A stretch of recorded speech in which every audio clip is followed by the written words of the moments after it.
Welcome back to Laughing in the Dark, the podcast where I hang out in haunted places with comedians. I'm your host, Sarah Jones. This is another fixture in our Sunday Minisode series where I talk to you about your ghost stories. For this Minisode, I spoke to Anna about all kinds of experiences that she's had, from ghosts to drama and even playing with space and time. Here's the call.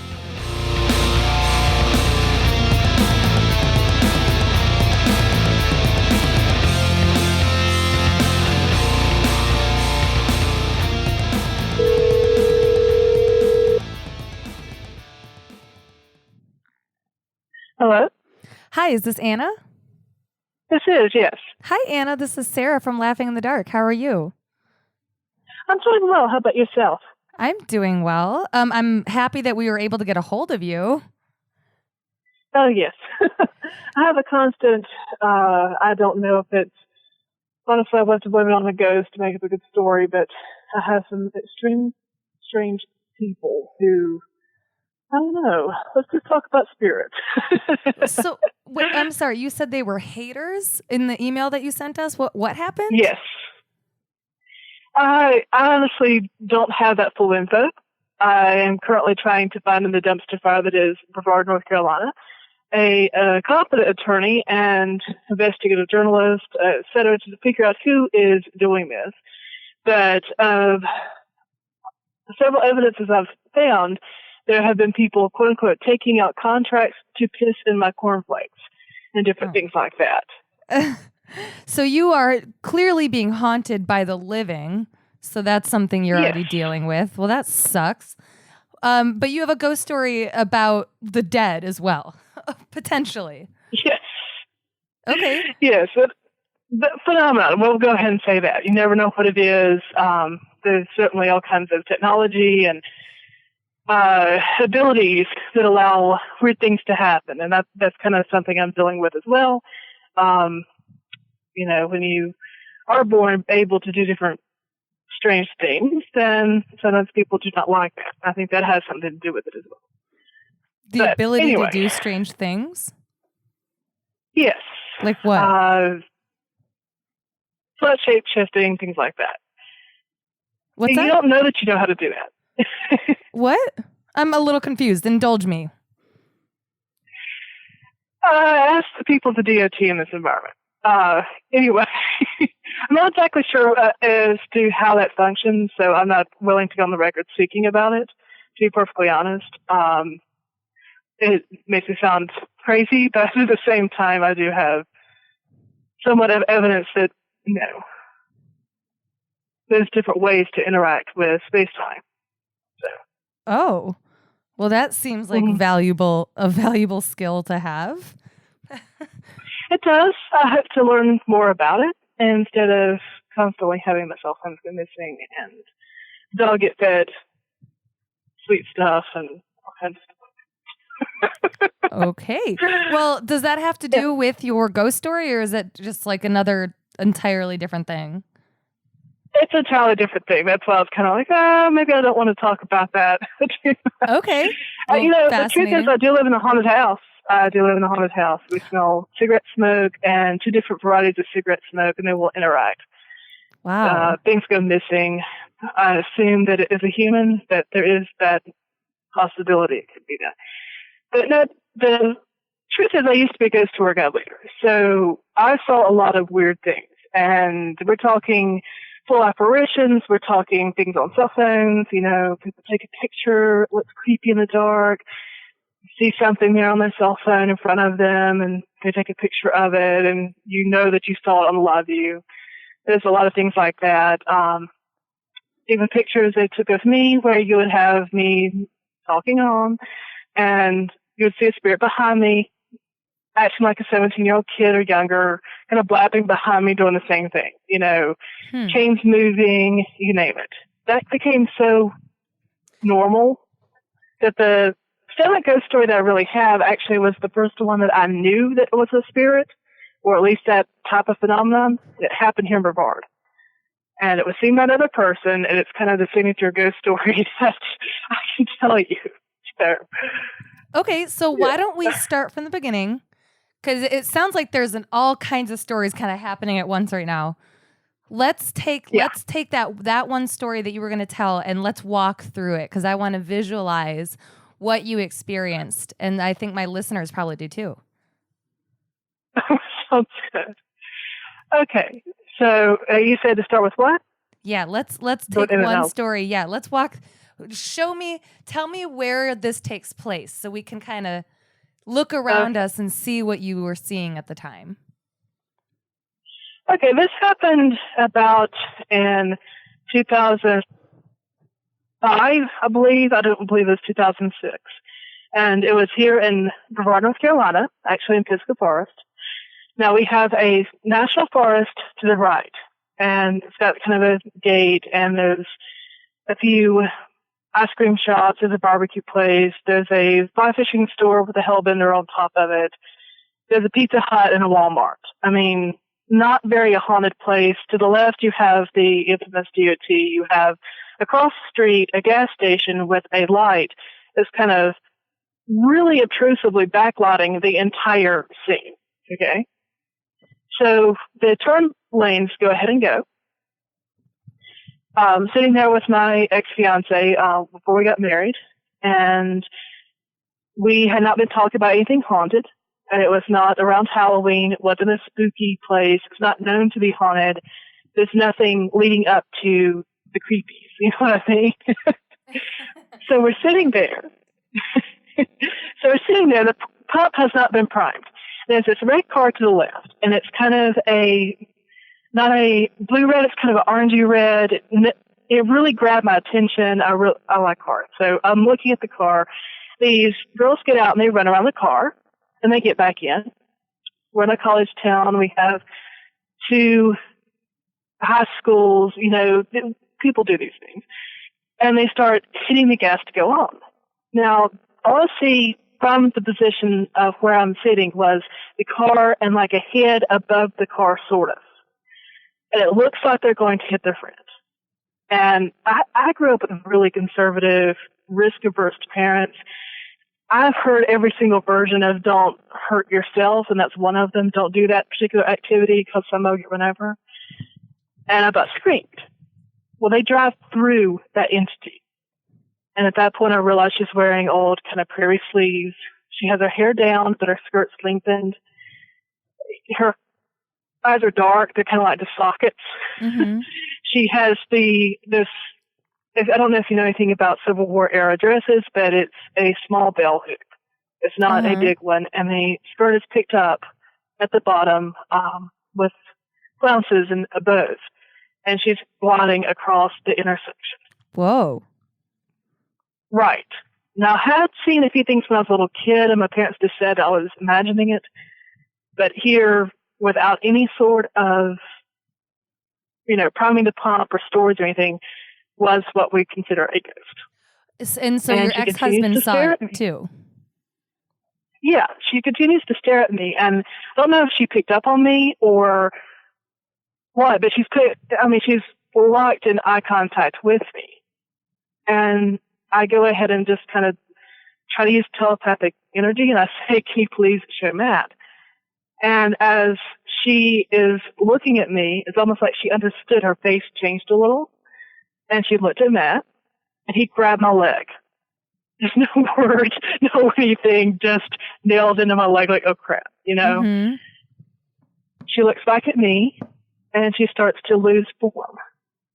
Her skirt gets really, really swirly. Her face gets a little bit out of proportion. She continues to look, and she turns into mist, just like somebody turned off the light. Then the cloud of mist, looking like a normal cloud of mist in western North Carolina. We are a temperate rainforest, so we get a lot of mist. Just goes across the middle of the intersection. Mm-hmm. By about that time, we get honked at because we're sitting through a green light. Now, it takes halfway through this tiny little town before he turns around and goes, we just saw a ghost. Whoa. So then you kind of have the validation of somebody else seeing it as well. Right. And it was before I could go ahead and say it. I'm just sitting there going, I've seen more of it. I'm mentally trying to think of, all the different features that I saw. And And when he just goes ahead and tells me we saw a ghost.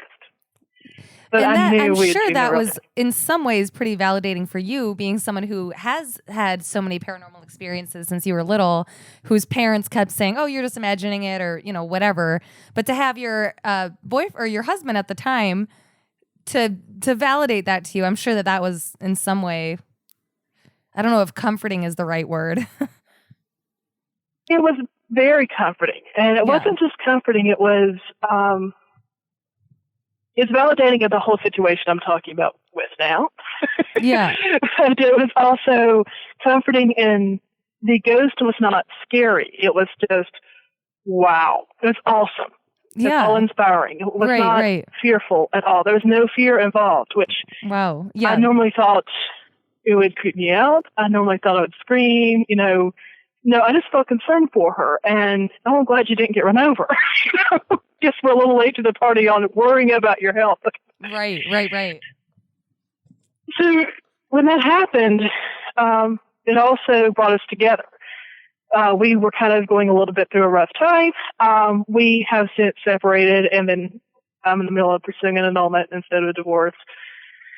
10 years plus after marriage, it tells you the type of situation I'm in. But that one thing that he said actually gave him personally a reason to try. That's because he saw proof of life after death and proof of us seeing something together, which didn't have to happen. So to him, it was a very profound spiritual experience. To me, it was more of a scientific experience, if that makes any sense. Well, yeah, it's like you kind of want to know exactly what's happening. It does make sense. It does. And, like I don't believe in reason behind it, not just belief. Right. And I don't think there should be that separation.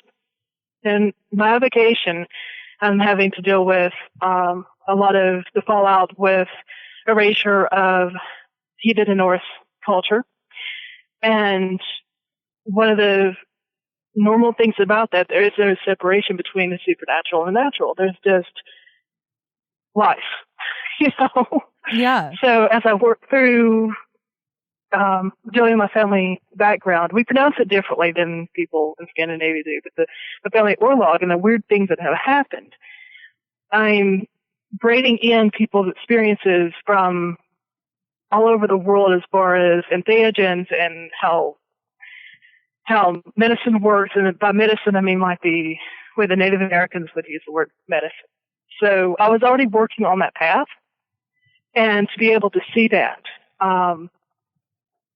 it felt more like to me, yes, you're on the right path. Yes, I am showing you. Yes, empathy matters because I'm allowing you to see me because I got a little startled or something. Right.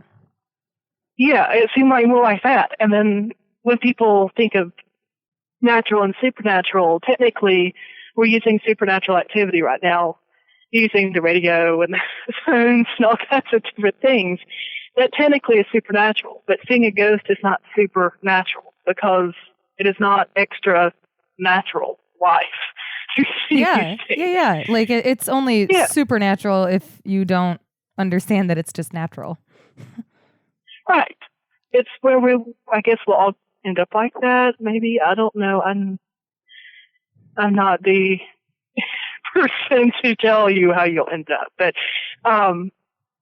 to me, it was kind of nerded on it, and I was very, very appreciative to the spirit, but also it was a bit reassuring that there is life after death. I mean, or what we consider death, because there's a lot of information from my family of people popping back in and, helping with ancestral work and things like that. So it's not too foreign to me.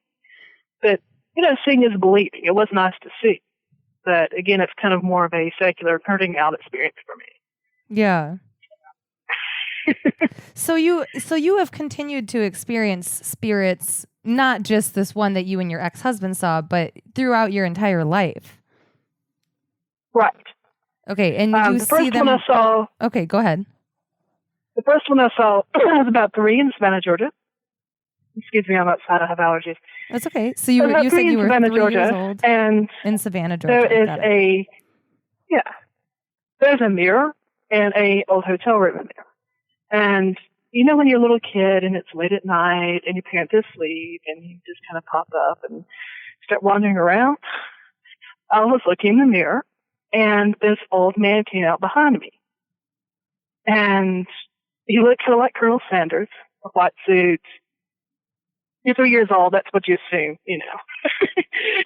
I turned around and there was no one there. And of course I screamed and my family comes over and says, you know, why are you upset? I saw Colonel Sanders come through the mirror. You know, if you hear that and the kid's 3, you think the kid had a nightmare. You just honestly think the kid had a nightmare, that's it. So, there have been things like that, you know, weird noises occasionally, you know, nothing much until that point. Little subtle things. Yeah. Okay. Went to a haunted school, you know, a haunted college here, and we'd make a big joke out of it. And I was in honors English, and so we had a really small class. And the professor for our final exam took us to her home, and we were discussing literature, and that's how we did our final exam over lasagna. And when that was going on, she started talking about a ghost. And of course, I felt that she was there. And then afterwards, I said, no, I just got creeped out. It was just a really good story.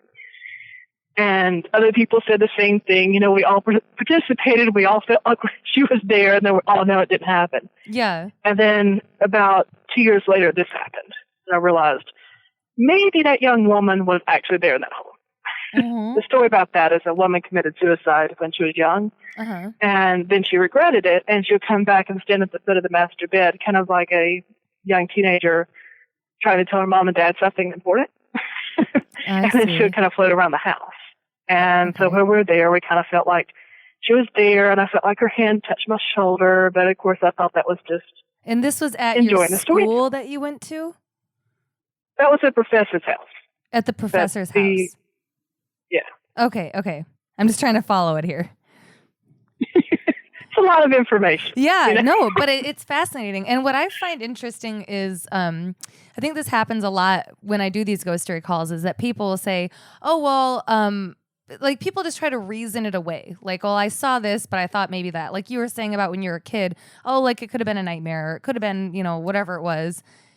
And people will have these experiences, and then there comes a certain point, and I think for a lot of people, probably the most validating thing is the type of experience that you had with your husband. First of all, that wasn't just a sound. That wasn't like a strange creak. That was physically seeing someone in the road.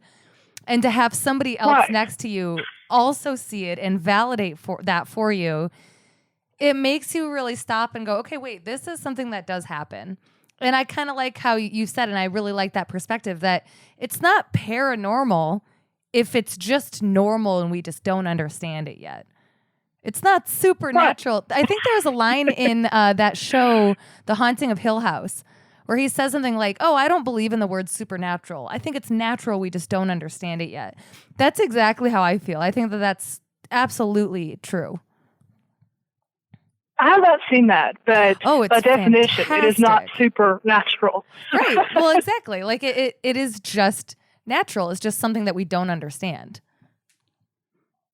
And it's not something that can necessarily be quantified yet, which is making it very difficult to study it, which makes people who, are just like, well, if it can't be scientifically proven, then it's not true. It's like, well, guess what? Nothing can 100% be scientifically proven, you dumbass. There's theories. That's actually bigotry because, first of all, we can study it with different science. I actually used to have an acquaintance, and, doing ghost tours, you meet thousands of people, and people do this professionally.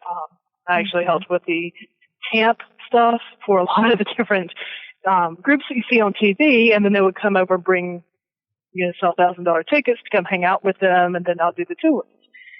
So, all those machines and all those equipment shows that you see, you are using quantitative evidence. You are able to start doing this. But the other part of it is, to me, we have created this wall between what we consider normal and what we consider not normal. Yeah. And that is very harmful. You know, for instance, we got to his house, and he's an artist and I'm an artist, so we drew pictures of what we saw. And it matched, but not exactly perfectly. Wow. He, I think, got a little bit more of her face, and I got more of noticing that she had sunken eyes and things like this. I don't think necessarily she showed us the same thing, but the dress matched, the details matched, you know. Some people consider that witchcraft, to be able to draw. You got to keep that in mind. Some people literally consider art to be witchcraft or art to be supernatural. So where are these walls that we draw? Where are they coming from? And why are we considering it odd or strange to pursue understanding normal life that happens to go up in the night? You know, why are we considering it odd? Well, You know, we're always 3 feet away from the spot.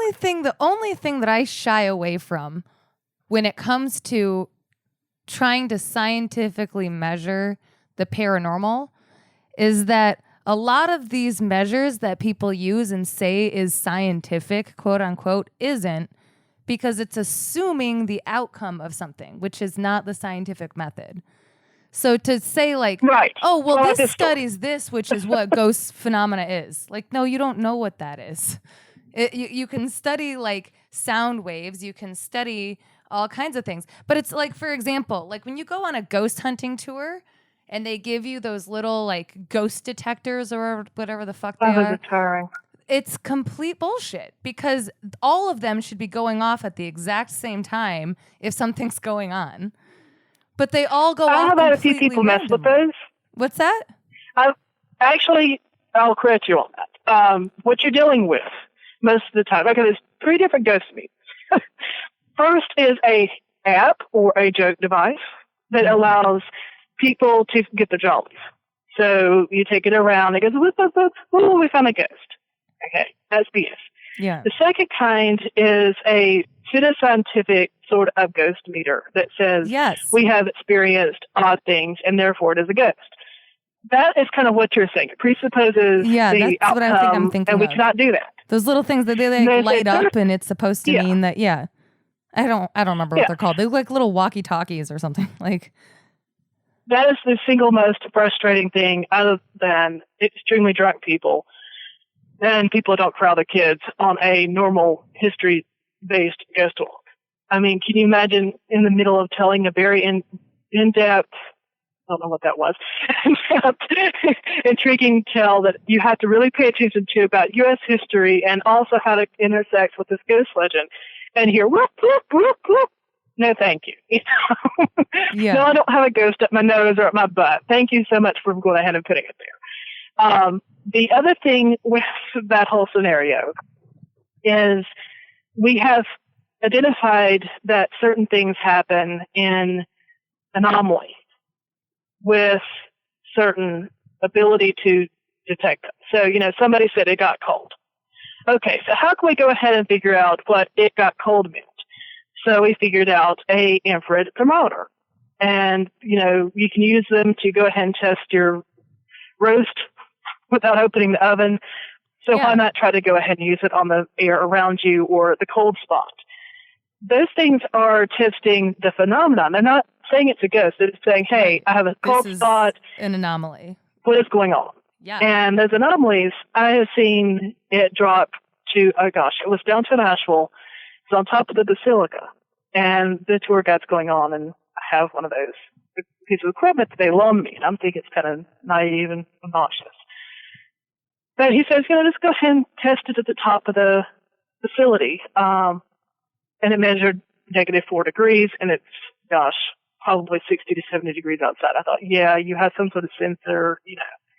So I just started firing it around. I ended up feeling cold, and I used it, and it is dropping. So you are able to test there is something going on there. But, you know, the phenomenon is not supernatural at this point. The testing of it is, if we want to get pedantic. But the other thing about that is if you know what that stuff works on, a lot of it works on like EMP meters.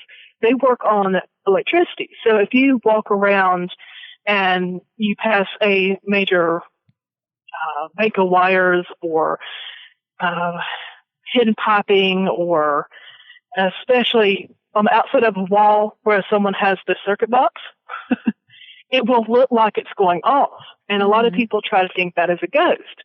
Well, what that is you're just picking up on normal electricity. Right, But exactly. congratulations, you scared yourself. Well, yeah. And so that is, I guess, what I find problematic about that kind of stuff is the conclusions that people jump to that, and then they say, oh, well, this is how we know that this is a ghost. Or when they think they heard something in a recording and you're like, I don't fucking hear that at all. And that it drives me insane. I believe in the paranormal. I have had paranormal experiences. And I think it's like, just like you and your ex-husband, where you're like, okay, I just experienced something that I know is not typical, obviously. This is something that has stood out to me. And to have somebody else next to you go, I think we just saw a ghost. Like, that is very cool. That's the kind of stuff that I'm interested in. But I find it really problematic when people try to quantify different experiences to be like, oh, okay, well, if this happens and this happens and this happens, that's how you know there's a ghost there. And it's like, well, do you? Or did just that happen and then that happened and then that happened? Like, I don't know. I always find it kind of interesting. It would be awesome if there was a way to, beyond a shadow of a doubt, quantify these types of experiences, and it's going to be by someone who's far smarter than I have. You think, or smart people have? You know, I work with legends, I work with stories, oral storytelling, things like that. I do not work with going out and actually doing these things. But there are people who have data sets that are very scientific based, you know, run by people with, you know, I took hard sciences in school, but that's not my specialty. But the statistical research and stuff like that in school as well, but that's not my specialty. But there are people who have done that, and you can actually use statistics to prove that these things are not in the normal array of happenings, you know. So there are ways that people have quantified a lot of the experiences. But of course, you can't write on it, you know, this is the ghost of General Lee. You know, you have to just say, this is because we saw a ghost in this position, and this is what it appears to look like. Yeah. And, you know, otherwise you're back to arguing about Colonel Sanders going to the mirror, but this time with a EMP meter reading who happened to swing out of control at that same time. Yeah. Well, I find that fascinating, very, very fascinating.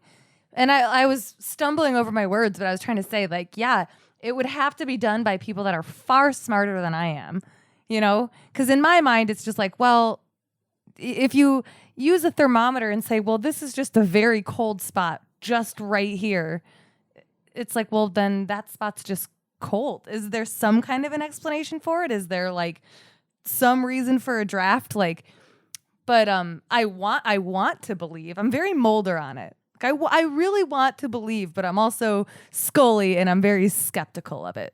Like, I'm on both sides. I went to school a few times with Scully, and I happen to have seen some weird stuff. That's exactly how I feel. Yeah, exactly. I'm in the same boat where it's like, I know something's out there. I don't know exactly if I trust all the ways that we try to measure it. Yeah, I don't know. Okay, quantum physics says if it is observed, then it behaves differently. Mm-hmm. And again, this goes way out of my training. This is not about smart. You shouldn't throw yourself under the bus. Okay. But this is about where you've decided to put your observation and work. Right. So there is some weird things about multiverses and things like this that seem to come in. One of the weird things that happened on a ghost tour, someone took a picture beside Puggin's porch. It's a restaurant. Has an old lady has a ghost dog. And they took a picture beside it where a really run-down garage used to be. And at the time, the garage was still there. And they took a picture of the garage because it's creepy looking. And there was a field there. That was probably the creepiest thing that I've ever had on a ghost tour. Wait, there was what there? People's behavior. They're alive. There was a field there. I mean, like a normal, I guess it was like either a grass field or, crop field that was really low. But you take a picture of a garage and you get a picture of a field. You get a picture, like part of the building that we see there to the left was there. And they took it right there in front of me. And it comes out with a picture of a field where a garage used to be. Is that looking back in time? Is that some sort of glitch? Yeah.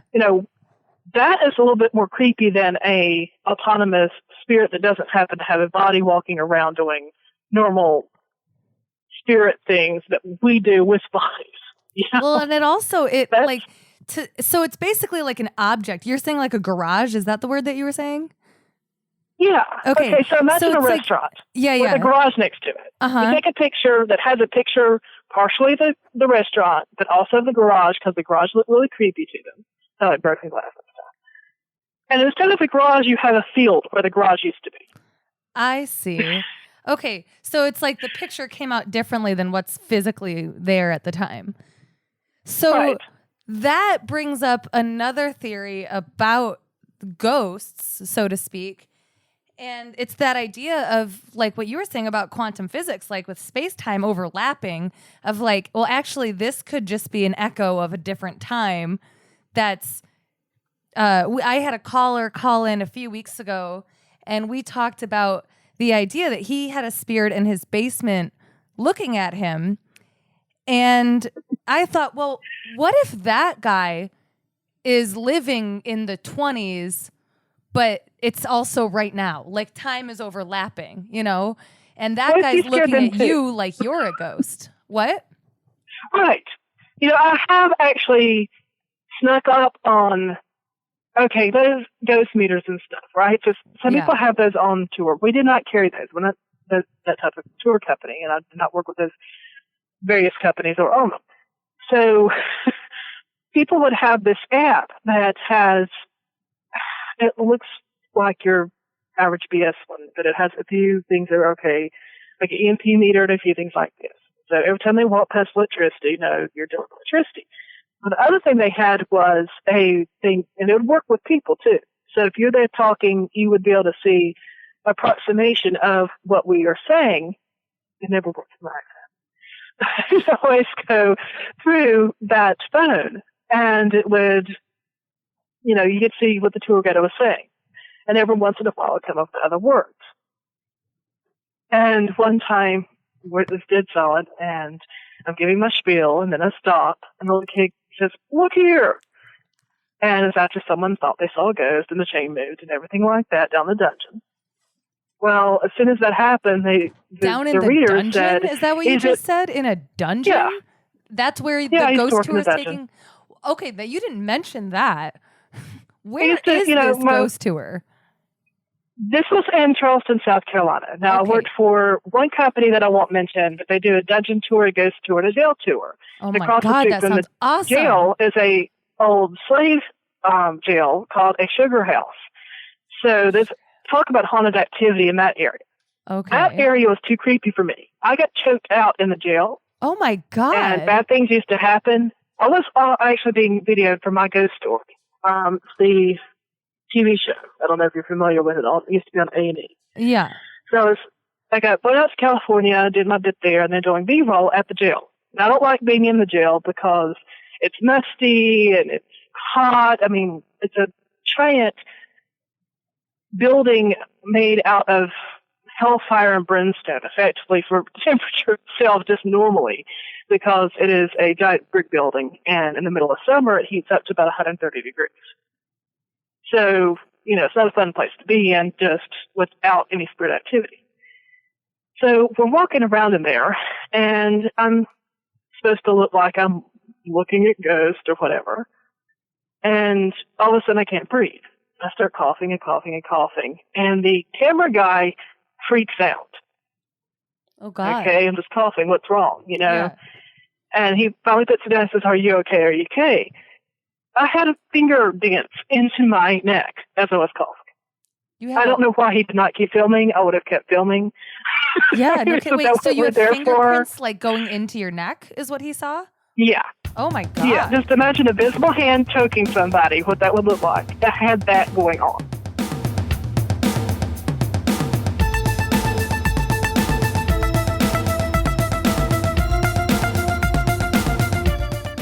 Thanks so much for your call, Anna. Do you have a ghost story that you'd like to share on Laughing in the Dark? We only have one more minisode for season 2, but we'd still love to hear from you. Email us at litdarkpodcast@gmail.com or message us using the Contact Us form on the website, litdarkpodcast.com. We may want to feature you in season 3. As always, thanks so much for listening.